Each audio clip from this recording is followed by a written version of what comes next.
Enquanto a tecnologia avança para sistemas cada vez mais complicados e potentes, aqui em Cambridge, na Inglaterra, uma equipe de 6 pesquisadores resolveu ir na direção oposta. Criou um dos menores computadores do mundo, vendido a preço de brinquedo, $35.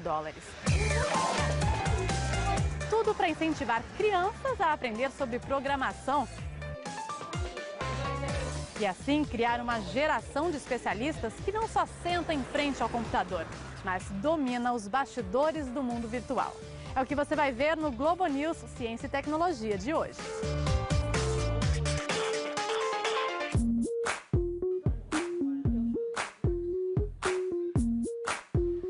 Você controla o seu computador ou ele é que te domina?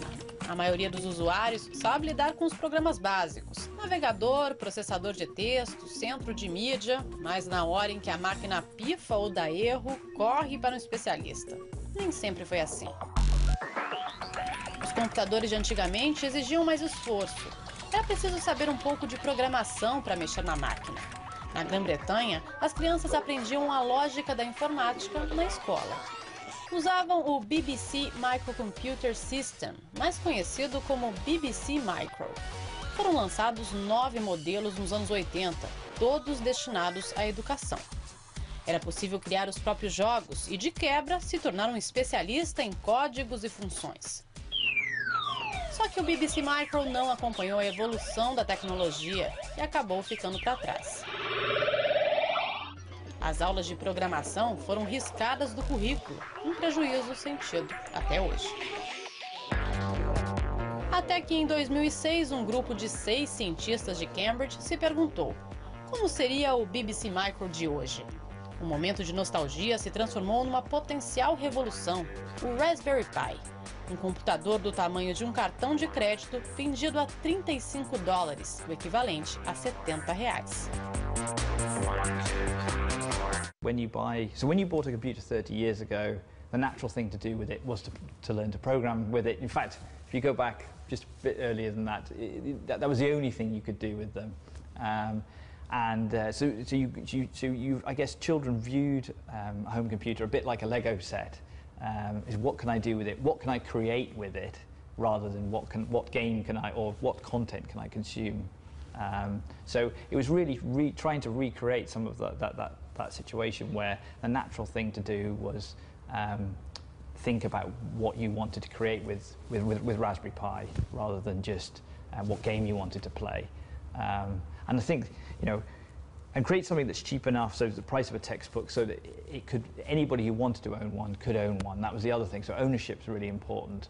So if you're going to do this sort of tinkering and experimenting, you don't want to be doing that, especially on the electronics side, because we're also very interested in sort of people playing around with electronics. You don't want to be doing that with your father's or mother's computer or laptop.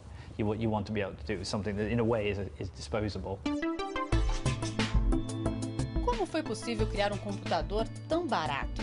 Primeiro, avanços da tecnologia. Quase tudo é concentrado num único chip. A placa-mãe ficou menor, mais simples e traz apenas as conexões essenciais: 2 entradas USB, 2 saídas de vídeo, uma HDMI e outra RCA, porta para a conexão de rede, um leitor de cartão e fonte. O carregador é igual ao de um celular, tudo fabricado na China. Para completar, a Raspberry Pi Foundation é uma organização de caridade e não pretende lucrar com as vendas. Why do you think nobody created something like that before? That's an interesting one. I think Because it looks quite simple. It's yes, not, but yes. I suppose it's a different. Yeah, that's a good question. So why hasn't someone done it before? That's something we've thought about a few times as well. Melhor deixar essa pergunta para lá. Vamos ao que interessa. Como enxergar o potencial de uma placa tão pequena? Robert, I have just bought my Raspberry Pi, just received it at home, and what should I do now? Well, so let's talk about how to plug it in and get going. So the first thing we're going to need is a keyboard and mouse.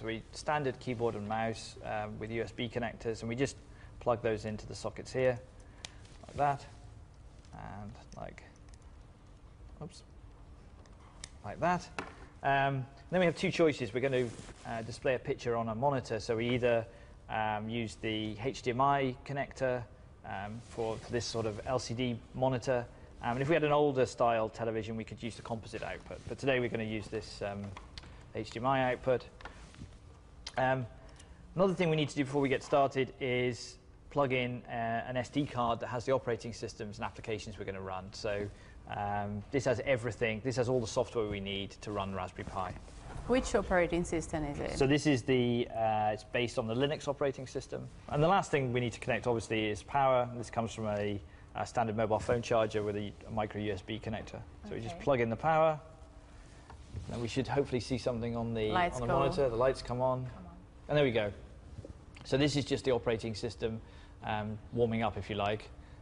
It takes a few seconds now before we get a standard desktop environment. It's the first thing I'll see when I turn it on. Yes, and there we go. So, and this is a standard desktop, as you would have seen if you'd used any other modern computer, I guess. O processo é simples, mas deixa muita gente insegura, principalmente professores. Os cientistas de Cambridge estão determinados a quebrar essa barreira.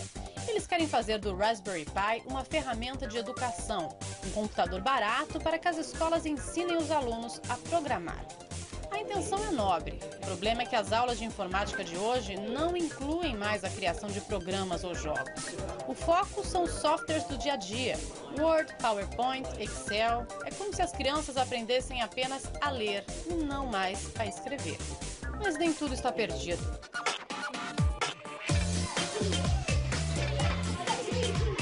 Algumas escolas britânicas iniciaram uma revolução. Professores como Ian Addison decidiram ignorar o currículo imposto pelo governo e incentivar as crianças a programar usando softwares gratuitos como Scratch e Coder. If you go back 20 years, the computer games I was playing at home, people were also coding at home, whereas now, you know, there's no chance of these children going home and making an Xbox game. So it is different. They are used to using computers, but not used to making the things that, making the games and making the software that runs them. So we're trying to just show them some simple ways to get into it. And some really love it, and some will want to take it further, and some, you know, maybe less so. So we'll try a range of tools and get them enthused if we can. As crianças ficam atentas à explicação, correm para os computadores, criam um aquário, concluem a missão no instante. Desenham os peixes, o tubarão, comparam os resultados, se ajudam, se divertem. E assim, brincando, participam da primeira aula de programação. How is this fish moving? Well, they're moving quite fast. But we got them to move different ways, but I don't know if you can see that very much because they're going around quite fast, so I might make them. And what steps did you use to make the fish move? Well, we first made it so when I clicked go, it would go, and I made it move 25 steps and turn 8 degrees forever until I pressed stop. Was it too difficult? No, it wasn't that difficult, but well, it's not really difficult to do it, but Do you like this type of class? yes, I do like this class. Why do you like it? Well, I like doing ICT, I like doing things on the computers and doing games, making games. I find it quite fun. You'll have to change 10 steps to maybe... É uma geração que nasceu conectada, voa nos teclados e aprende num segundo. Uma velocidade que assusta os mais velhos, inclusive os professores. Ian Addison revela o segredo para lidar com essa turma sem medo. I don't need him anymore. Knowing that I don't need to be the expert. I've spent some time learning how to use Scratch. I'm going to make a very simple Scratch activity. They will then explore and expand on that. And I'm not worried if they know more than I do. It's fine. It doesn't frighten me at all. But for a lot of teachers, they think they need to know more and they need to be the expert.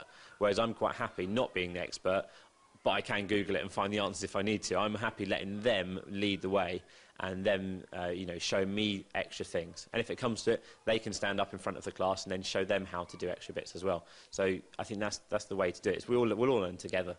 And you'll go. E, de repente, as aulas de informática, às vezes consideradas redundantes por essa nova geração, se tornam as favoritas. Is this more fun than the math classes? O custo de uma sala de informática é alto. Muitas escolas não têm como adquirir tantos computadores, a não ser que o preço das máquinas despenque. Que tal pagar $35? Seria essa a grande chance do Raspberry Pi de conquistar o mundo da educação? I think possibly. Primary schools are a little bit different. I know secondary schools will probably get into it more than we will. I think it's still teacher confidence that is the sort of the holding point at the moment. We're still waiting, to see how teachers would react to it. I'm not sure how my teachers would react when we give them a completely new device with something they're not familiar with. But then maybe I should get a few and then let the children loose on it and see how they react rather than how the teachers will.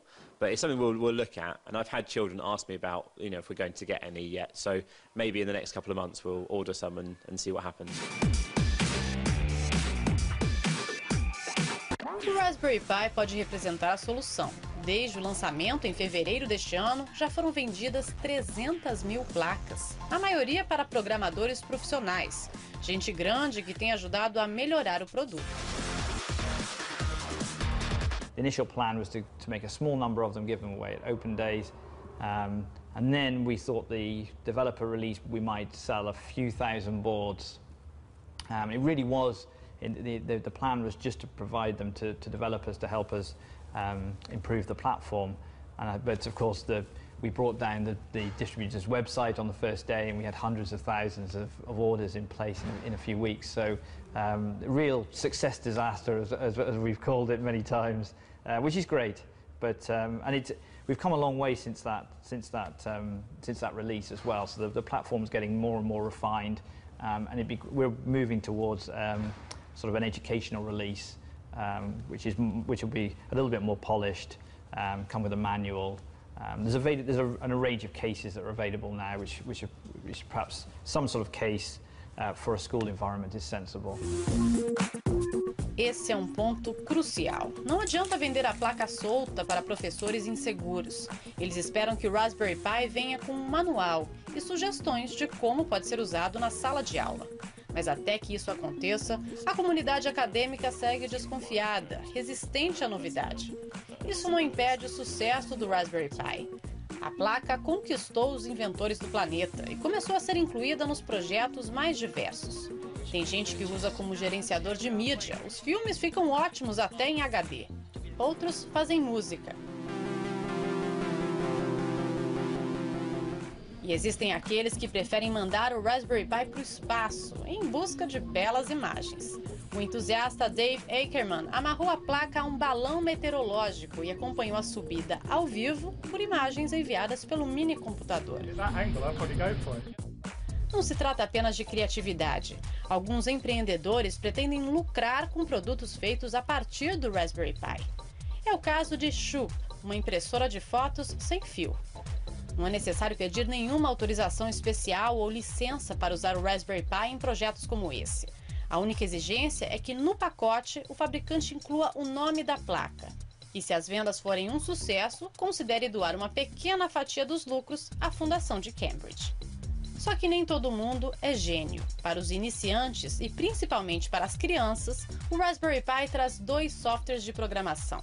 O Scratch, aquele que os alunos de 6 a 8 anos usam na escola, e o Python, para quem já chegou a um nível mais avançado. I think you learn an awful lot about what a computer is, what computer science is, by learning programming. So that's a great thing, and I think it's a really valuable thing to do, even if you're not going to go on to become a computer scientist. Knowing what a computer is, knowing what it can do, is a great skill to have. No matter what career you go on to do. The other thing that I guess is great about Raspberry Pi, it's small enough to be built into other projects. So we've seen some really nice examples of how Raspberry Pi can be used inside a bigger project. So it's all about giving children the ability to be creative and innovative with technology. So giving them the basic skills and then letting their imaginations run wild. And how do you think Raspberry Pi can make a difference in emerging countries like Brazil? So, I mean, I would hope that you know, all the reasons why it's important for people in the UK to learn computer science also apply to Brazil. You know, so I think it's important. It's an important skill, no matter what you know, what job you go on to do. I think it's hopefully again it's appealing because it's low cost, because it's open and it's flexible, and it's not just. I mean, our primary goal is education, but of course. People are also thinking about how to build this into products as well. So it's a great platform for being innovative if you're at a slightly more advanced scale, level as well.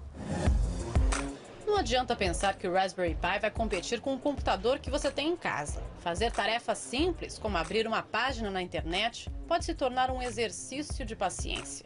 E ainda não existe um codec que permita a visualização de vídeos dentro do navegador.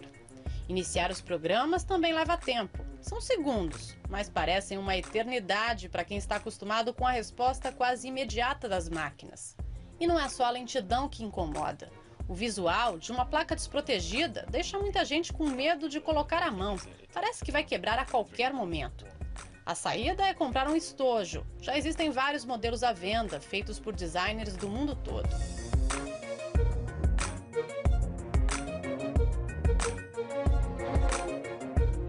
A sensação é a de que o Raspberry Pi não pertence mais aos cientistas de Cambridge. Existe uma comunidade de programadores disposta a fazer o projeto vingar. Boas ideias são bem-vindas. So one thing I'm in the process of doing is trying to create a consortium of companies to support the development of educational material. So that's one area where I'm very interested in. If companies are interested in supporting that kind of endeavor. Desde o início, as parcerias foram cruciais para o sucesso do Raspberry Pi. Hoje, os cientistas contam não só com a ajuda dos alunos de Cambridge, como de todos os que desembolsaram $35 pela placa. Uma clientela espalhada pelo mundo. E não há tempo a perder. O setor de tecnologia avança a um ritmo alucinante. É preciso corrigir as falhas o quanto antes e oferecer um produto cada vez melhor. Inovações estão a caminho. What's next? So I think we've got some sort of hardware add-ons in the pipeline. So there'll be a camera module. So these two connectors here enable you to connect a camera directly to the processor. And the processor is very powerful. It can do sort of HD video and encode and decode. So some interesting things we can do with a camera, and also small LCD displays as well can be interfaced. So they should be coming in the autumn. And as I said, books, programming competitions. So we've already started a sort of a series of programming competitions sponsored by the foundation. That's really exciting as well, seeing what children can do. So the idea is they send in their projects and they can win prizes. So that's great. So lots of things, and lots of things, interesting things in the pipeline. Colocar a mão no Raspberry Pi requer paciência. Produtores estão com dificuldades para dar conta da demanda. A entrega pode demorar mais de 3 meses. A placa custa $35, mas no Brasil esse valor sobe para $85 por causa dos impostos. Meu nome é Rafael Gustavo e eu sou engenheiro eletrônico. Estou acompanhando o Raspberry Pi desde o primeiro post deles na internet. Eu entrei na fila do Raspberry Pi no primeiro dia. Na verdade, eu acordei por volta das 6 horas da manhã, o site dos fornecedores estava derrubado e eu só consegui entrar na fila por volta das 3 horas da tarde. Ainda assim, eu consegui o segundo lote. Eu fui chamado, a fila foi chamada em março e o lote ficou pronto em maio. O que me impressionou na placa, o que me chamou a atenção, foi a proposta de ter um computador muito poderoso. Eles comparavam na época ao Pentium 3 por $25. É um custo bastante baixo. Hoje você tem praticamente nenhuma plataforma de computação nesse preço, e todas que tem nesse preço são muito menos poderosas. Uma outra possibilidade da placa é a câmera que eles estão para lançar, que vai permitir você fazer protótipos de visão robótica. E aí aumenta ainda mais a quantidade de protótipos e ideias que você pode ter com uma plaquinha simples num preço extremamente baixo. A meta é conquistar uma clientela que ainda não pensa em dinheiro, mas pode ganhar uma fortuna se desde cedo mergulhar no mundo da programação. That's the goal, is to create a generation of people who are confident, who can control and manipulate the digital world and aren't just passive consumers of content. And I think it's, what I've seen when children have come in is that they've got a huge amount of energy, they're completely fearless, they've fantastic imaginations, and unless we give them these opportunities, we're really letting them down, and we're not preparing them for the world that they'll emerge into. O projeto Raspberry Pi ainda não atingiu a sua principal meta, invadir as escolas e convencer as crianças de que programar é divertido. Por isso, uma das apostas para o futuro está no visual. Em vez de uma plaquinha solta, como ela vem hoje, que tal despertar a curiosidade com algo mais colorido, com direito à câmera de vídeo? Os pesquisadores prometem novidades como estas nos próximos meses. O programa de hoje fica por aqui, semana que vem tem mais. Até lá!